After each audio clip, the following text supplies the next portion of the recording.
오늘 묵상할 말씀은 시편 13편입니다. 제가 1절과 2절을 읽겠습니다.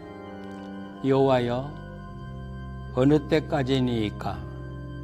나를 영원히 잊으시나이까? 주의 얼굴을 나에게서 어느 때까지 숨기시겠나이까? 나의 영혼이 번민하고 종일토록 마음에 근심하기를 어느 때까지 하오며 내 원수가 나를 치며 자랑하기를 어느 때까지 하리이까? 이 세상에서 우리 사람들이 당하는 고통 중에 가장 아픈 정신적인 고통은 무엇일까? 여기에 대한 대답으로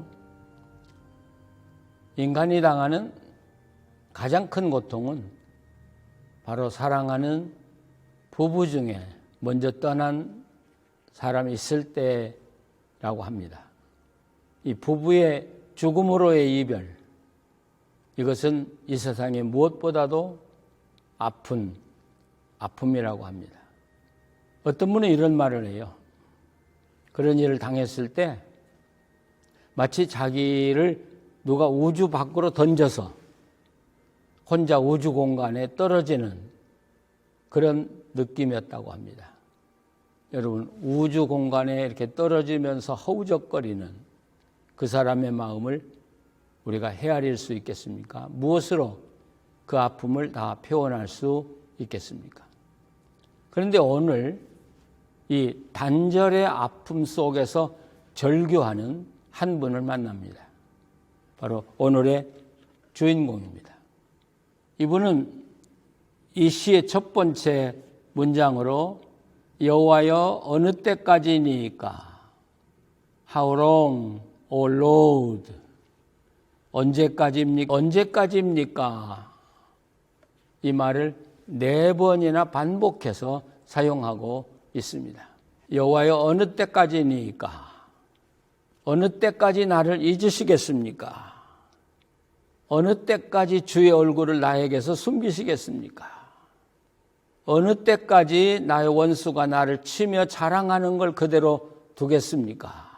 이렇게 4번이나 계속해서 어느 때까지 하고 외칩니다. 여기에 나타난 이 시간적인 단어들도 어느 때까지입니까? 영영, 또 언제까지, 이렇게 이 시간적인 표현도 정말 우리가 당할 수 있는 모든 아픔을 표현하는 그런 시간의 단어를 쓰고 있습니다. 여기 또 원수라고 하는 말은 자기가 지금 당하고 있는 모든 고통을 의인화한 거라 이렇게 표현할 수 있겠습니다. 뭘 딱 집어서 이런 거라고 말하기는 어렵죠. 이 시인이 어떤 어려움을 어떤 고통을 당하고 있는지 모르지만 그것을 여기 원수라고 이렇게 표현하고 있습니다. 사람들은 때로 이 세상 모든 것을 다 동원해도 해결할 수 없는 그런 절박한 위기에 처할 때도 있습니다.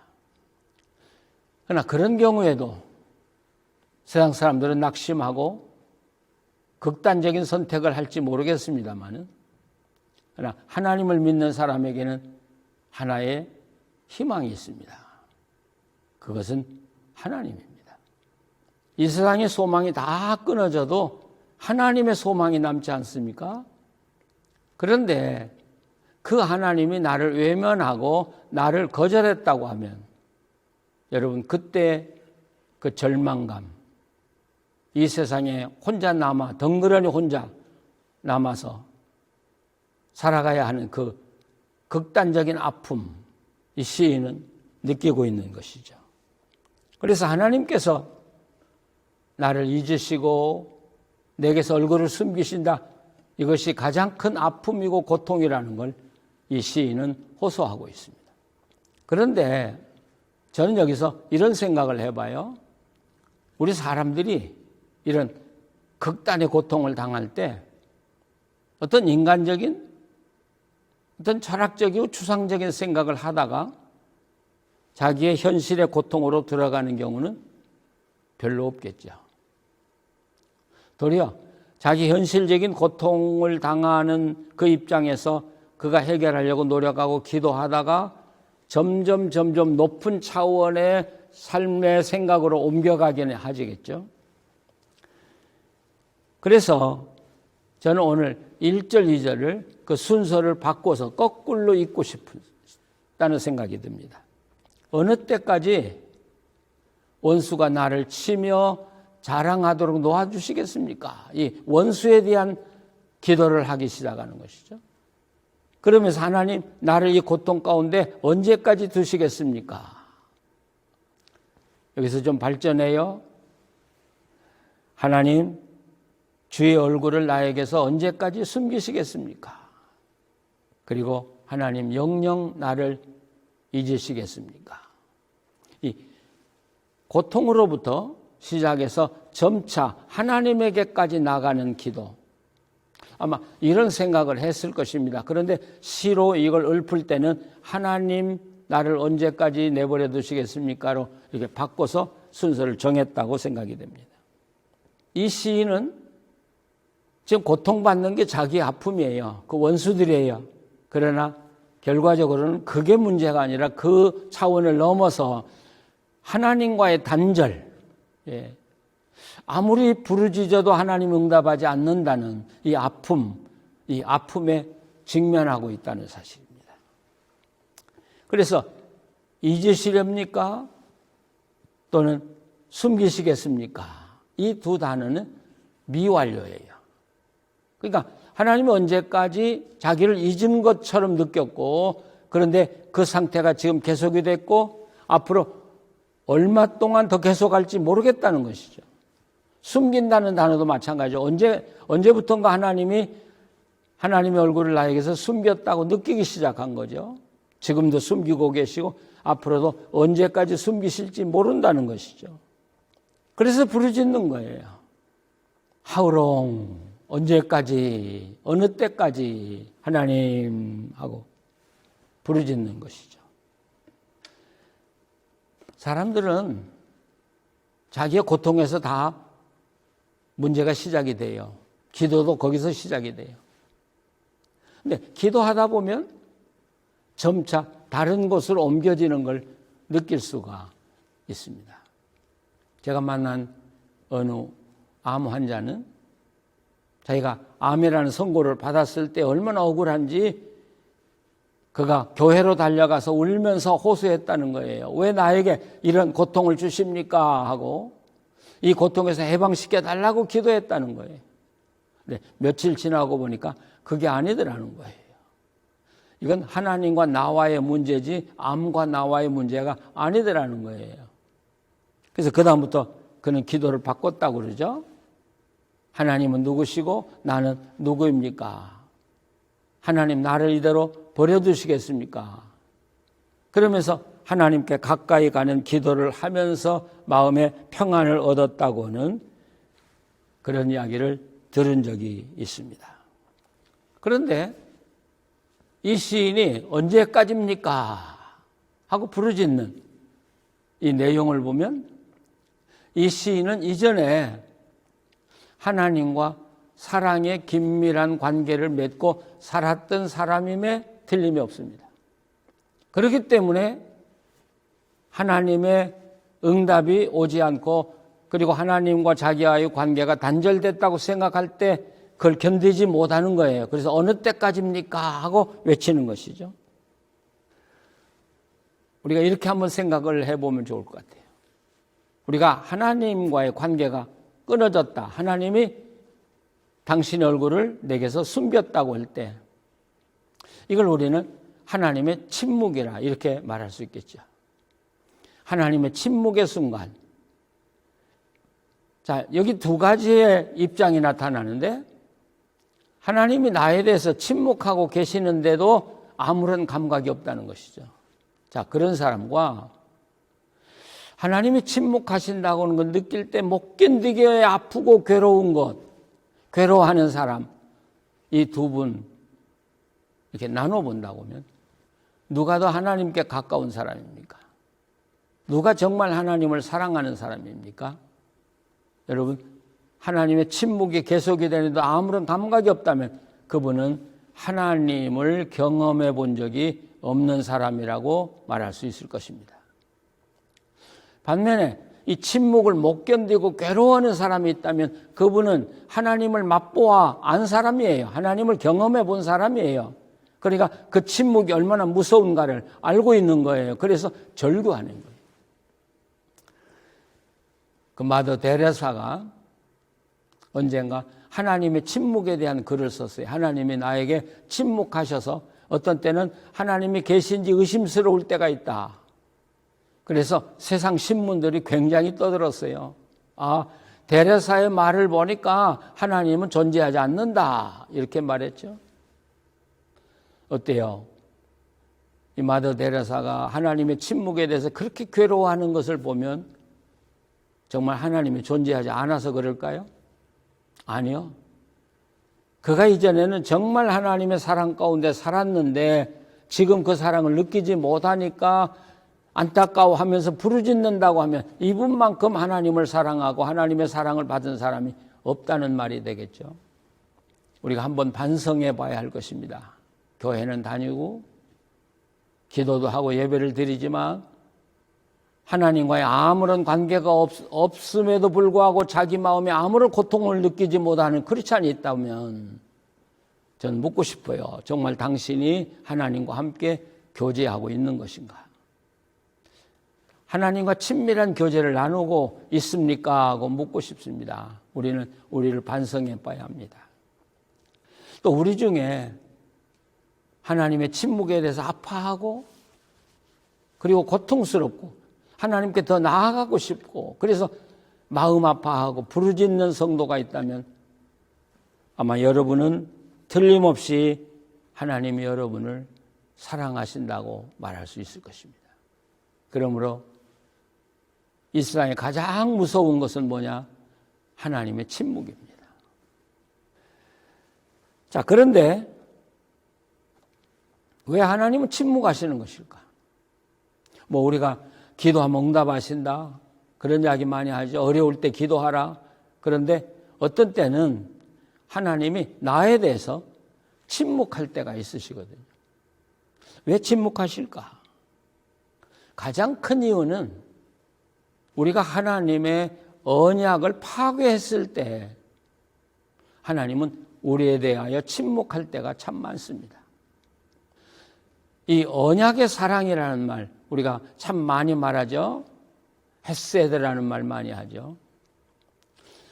그 언약 가운데서 하나님이 나를 사랑하고 내가 하나님의 사랑을 받고 하나님을 사랑하고 지났는데 이 언약이 파괴됨으로써 하나님이 침묵하실 때가 있습니다. 그럴 때 우리는 내가 하나님의 언약 가운데 바로 서 있는가로 돌아가야 합니다. 그리고 만약 내가 하나님과의 언약을 파괴했다면 우리는 반성하고 회개하고 바른 자리로 돌아와야 할 것입니다. 두 번째, 하나님이 침묵하시는 경우는 우리가 잘못 구했기 때문입니다. 이 복음주의 미국의 설교자 그 데이비드 윌킨슨이 있죠. 이 윌킨슨 목사가 이런 이야기를 했어요. 언젠가 자기가 하나님 앞에 나가서 이렇게 기도했다는 거예요. 하나님, 좀 더 깊은 임재로 들어가고 싶습니다. 하나님, 이전보다 더 깊이 하나님을 느끼고 싶습니다. 하나님, 허락해 주십시오 하고 기도했다는 것이죠. 근데 어느 날 하나님이 갑자기 이렇게 물으시더라는 거예요. Why? 뭐 때문에? 네가 더 깊은 이 친교를 원하고 내 임재를 원하는데 이유가 뭐냐? 그렇게 묻더라는 거예요. 그때 이 윌킨슨 목사는 깜짝 놀랐다고 합니다. 아, 하나님은 가장 중요시 여기는 게 동기더라는 겁니다. 뭐 때문에? 네가 나하고 더 친밀한 교제를 나누기 시작하면서 다른 사람들, 다른 목사들이나 다른 크리스찬보다 좀 더 위에 있도록 너를 자랑하고 싶어서냐? 그건 교만이라는 거예요. 그럴 때 하나님은 침묵하실 수밖에 없다는 것이죠.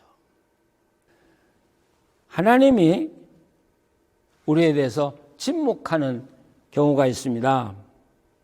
그것은 그저 우리가 막연하게 하나님께 기도할 때, 그냥 해보는 거예요. 기도해보는 거예요.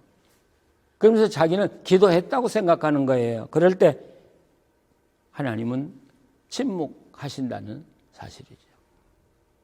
우리가 성경을 볼 때도 마찬가지고 제가 경험했던 것도 마찬가지입니다. 하나님이 가장 기뻐하시는 것은 내가 하나님과의 언약 관계에 있으면서 하나님의 선한 뜻을 이루기 위해서 몸부림치며 기도할 때, 어떤 때는 하나님이 즉시 찾아오시고 즉시 응답하시는 경우를 참 많이 만났습니다. 오늘 우리가 하나님의 임재를 구합니다. 하나님의 친밀한 교제를 원합니다. 근데 한번 나를 반성해 보십시오. 왜? Why? 왜 친밀을 구하는 건지. 자, 그런데 오늘 이 시편의 말씀을 읽어가다 보면 5절에서 갑자기 반전이 일어나죠. 나는 오직 주의 사랑을 의지하여 싸우니 나의 마음은 주의 구원을 기뻐하리이다.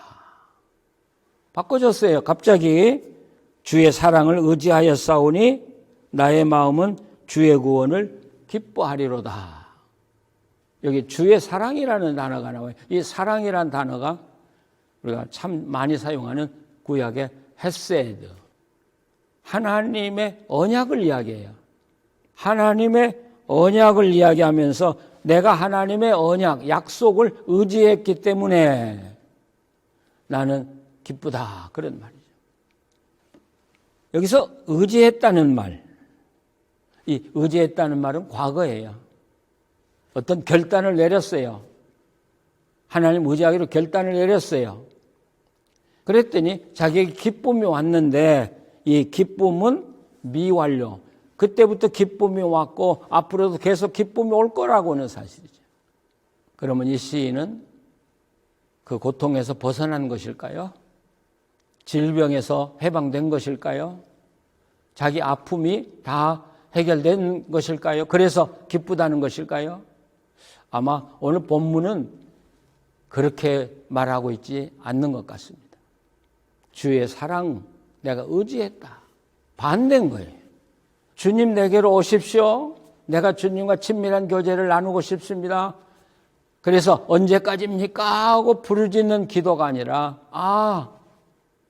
내가 하나님의 언약 안에 있지.